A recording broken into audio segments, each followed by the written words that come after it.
Hello, আসসালামু আলাইকুম। WhatsApp guys, সবাই কেমন আছেন? তো আশা করি ভালো আছেন। তো আজকে মূলত আসছিলাম আম পাড়তে।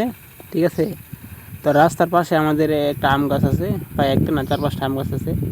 তো পোলাপান পাই বিরক্ত করে, রাত্রিবেলা পোলাপান জাগরণ থাকে, তো আমগুলা পেরে নিয়ে যাই। তো এই জন্য আমগুলা পায়রা নিতেছি, পায়রা আমাকে আচার দেবো, আমের আচার। তো ঠিক আছে, আমাদের সাথে থাকুন এবং ভিডিওটা দেখতে থাকুন। সম্পূর্ণ ভিডিওটা দেখলে আমার ভালো লাগবে। ঠিক আছে, আম পাড়ার যে মজা, এটা গ্রামীণ মানুষ ছাড়া এটা বুঝতে না কেউ দেন। আর একটা দেন আমার যাওরা বাতি জায়গা সাদুর উঠছে মূলত আম পোলা ফাইরা নেয়া দিকা রাত্রেবেলা নেয়া দিকা, এই জন্য মূলত এগুলা ফাইরালা হইতেছে আর কি।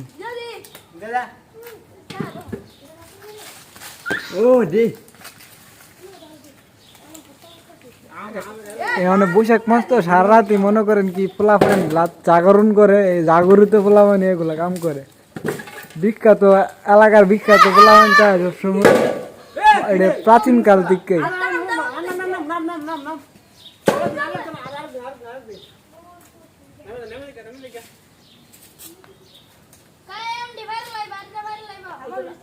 আসলে যে গাছের আম পাড়া প্রায় শেষ, এক বল প্রায় আম প্রায় লইছে।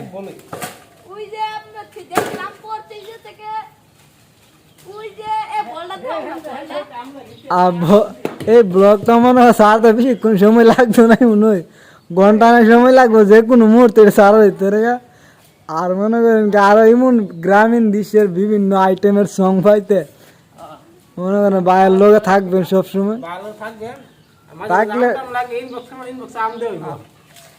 আম বিক্রি করার জন্য আসলে একটা গুলো ব্যবসা পেজ গুলো আম বিক্রি করার জন্য মাত্র। রাজশাহী দিনাজপুরে আম নেবে হায়াতে, বাংলাদেশের অধিকাংশ মানুষই মনে করেন আম হায়া। বর্তমান যুগে দেখা গেছে বেশিরভাগ আমের ফল বলে একবারে পিওর যে আমগুলো আমরা দিয়ে থাকি আমাদের এখানে যোগাযোগ করুন ঘররাজা.com। আপনারা ভাইবেন যে একমাত্র পিওর আম দেখছেন, একবারে কোনো খাবার মুক্ত পিওর আম আমাদের পেজের সাথে। আমি জাম নি জায়গা তোমার পাল্লা সারা আর আমি রেডি হয়ে যেতে আর আমি ধরছি না কোজিছ করে এটা কাম করতে হবে না।